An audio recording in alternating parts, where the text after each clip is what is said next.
Olá, geoinovadores! Você que está aqui, que participou lá do webinar da NSF International junto com a Geoinovações, eu estou vindo aqui te gravar esse vídeo porque o áudio lá não ficou bom.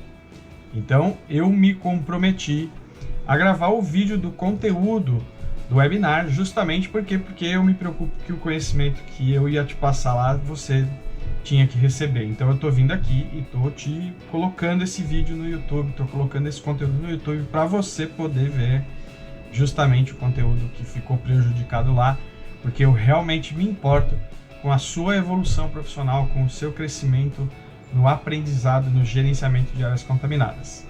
E nós vamos falar então sobre o uso de remediadores, de agentes remediadores em áreas contaminadas.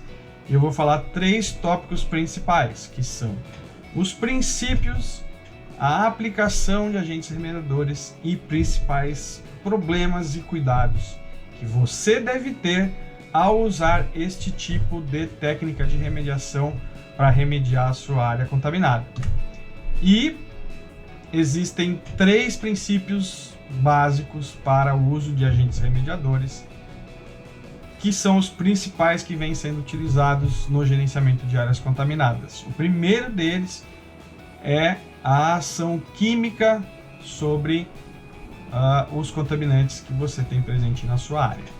Então, nós vamos começar por 2 processos, dentre os 3, que é a oxidação e a redução química, que nada mais é do que a aplicação de reagentes químicos diretamente no meio contaminado, ou seja, no solo e na água subterrânea, com os seguintes objetivos.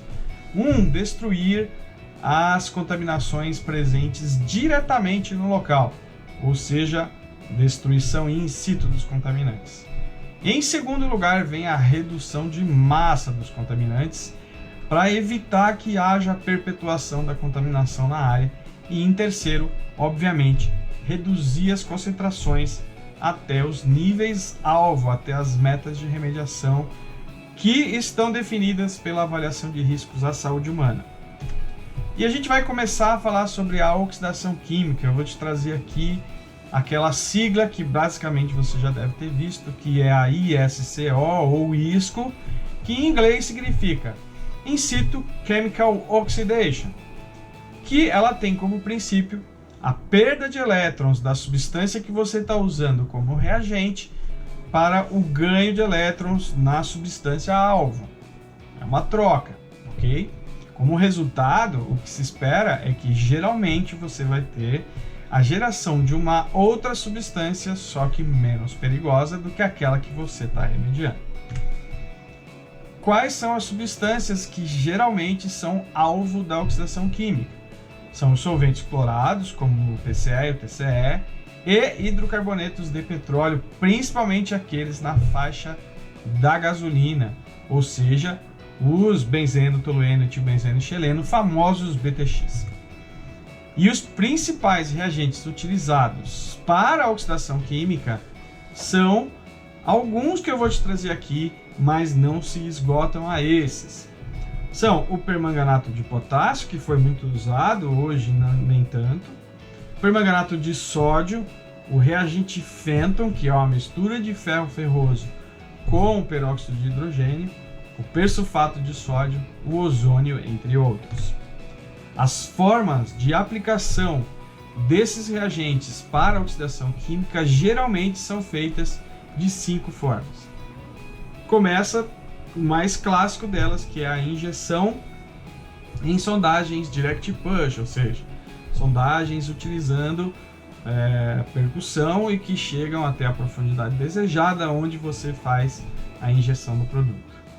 Uma outra técnica é o fraturamento hidráulico, muito aplicado para zonas de baixa permeabilidade, um pouco perigoso, tem que ser muito bem controlado, mas também é uma técnica utilizada.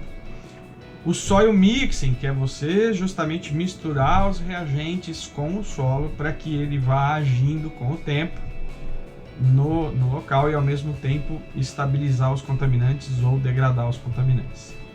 A injeção em poços horizontais e verticais, também amplamente utilizada, com algumas desvantagens com a possibilidade de colmatação dos poços com o uso dos reagentes, e também paredes de tratamento, ou em inglês treatment walls, ok?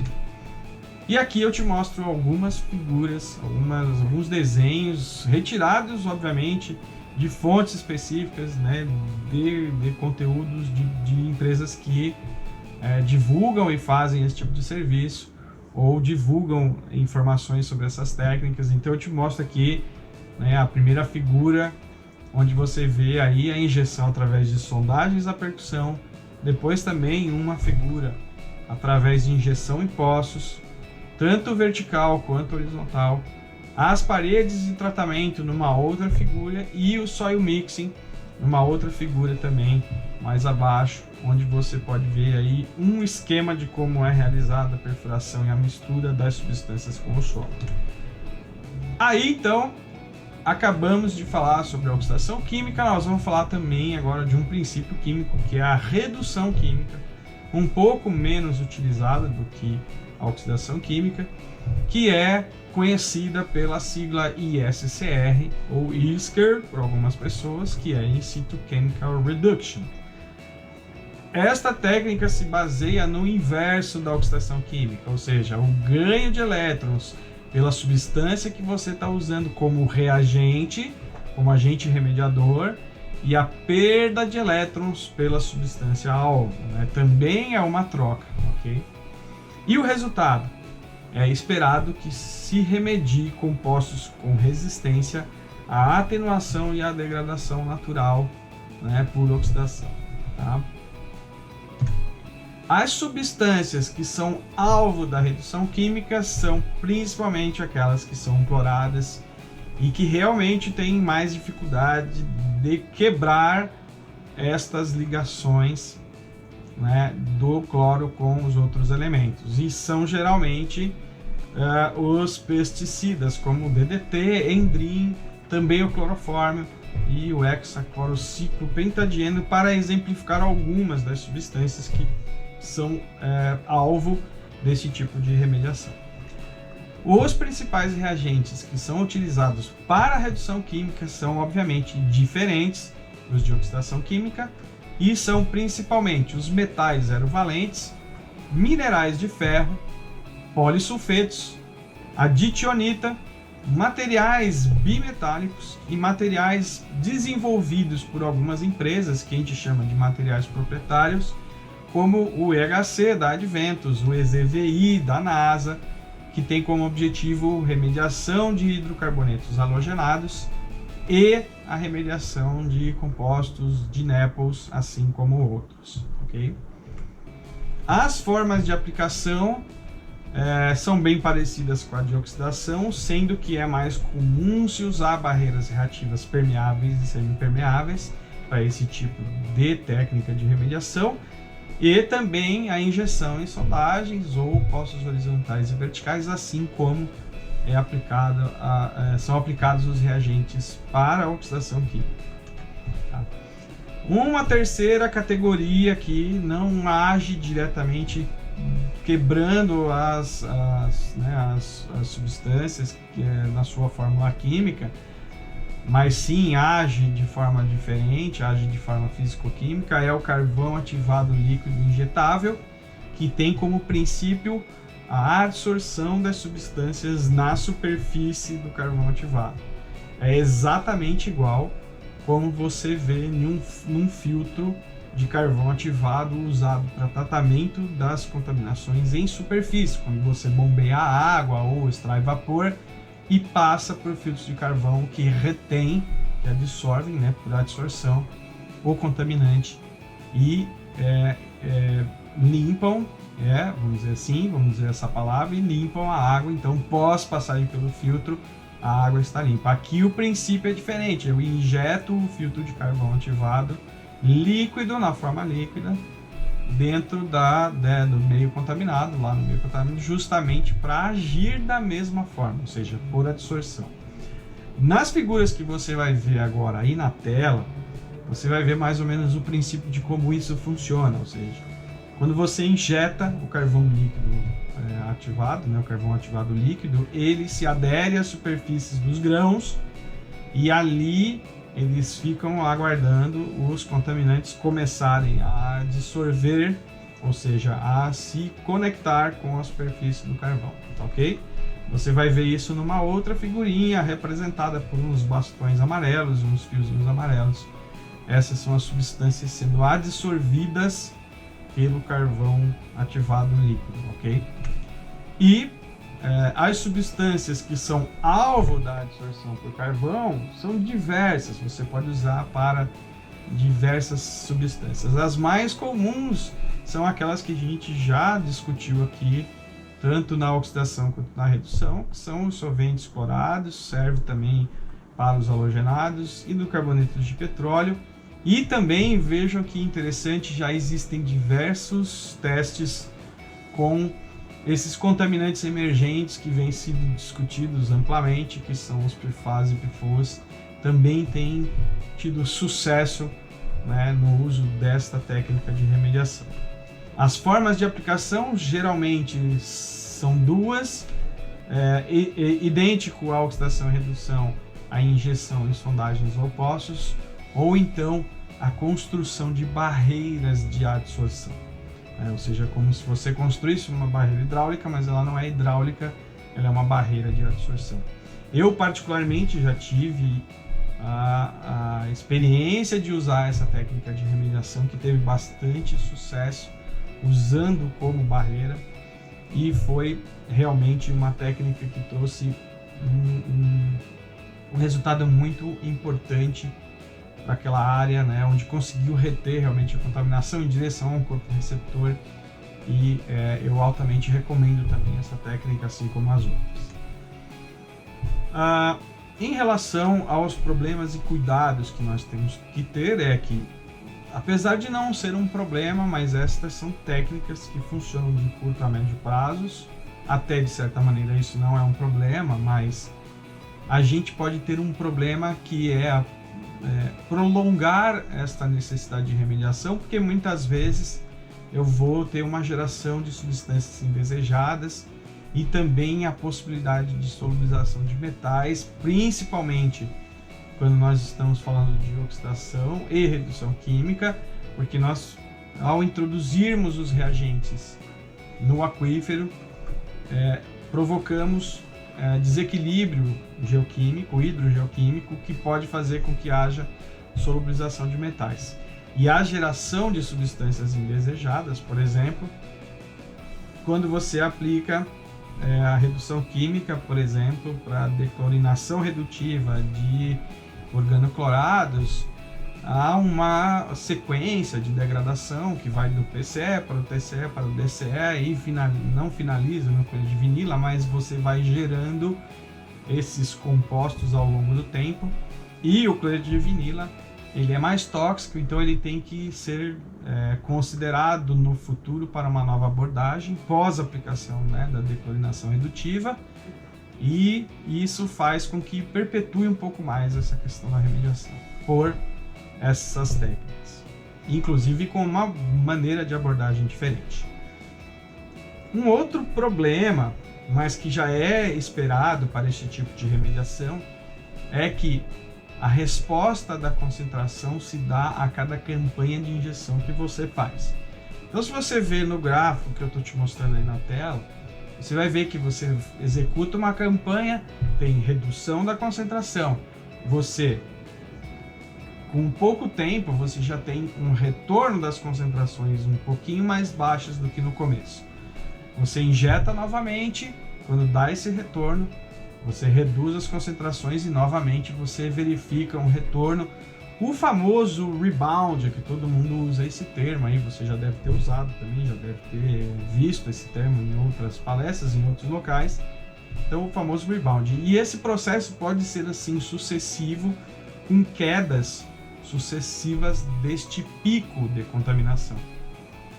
Veja nesse gráfico aí que eu tracei uma linha verde justamente mostrando essa tendência de queda nas concentrações, e é assim que funciona esta técnica. Você vai aos poucos criando pequenas subidas e descidas da concentração até que você consiga atingir a meta que você espera atingir. E eu acabei não abordando no webinar, mas eu vou te trazer aqui um dos slides, uma das coisas que estavam lá, que são as possíveis razões para que o rebound ocorra. Uma delas é que você pode ter determinado ou de uma forma subestimada a massa de contaminantes presente na área, e isso se deve a uma investigação pouco detalhada. Também pode acontecer o rebound quando a injeção é insuficiente dos reagentes que você definiu, ou seja, a malha de aplicação é pouco densa, ou você está aplicando em profundidades que não abrangem completamente o meio contaminado, ou então está aplicando com teores que não são adequados para aquela situação específica que você tem na área. Tá? Uma outra coisa que pode levar ao rebound é que você precisa definir, né, a demanda natural de oxidante ou de redutor, né, o NOD ou NOR, porque eles podem ser maior do que você previu e podem consumir mais reagente, e o contaminante não vai conseguir receber a carga que precisa receber para se degradar, porque o reagente já foi consumido pelo NOD ou pelo NOR. Tá?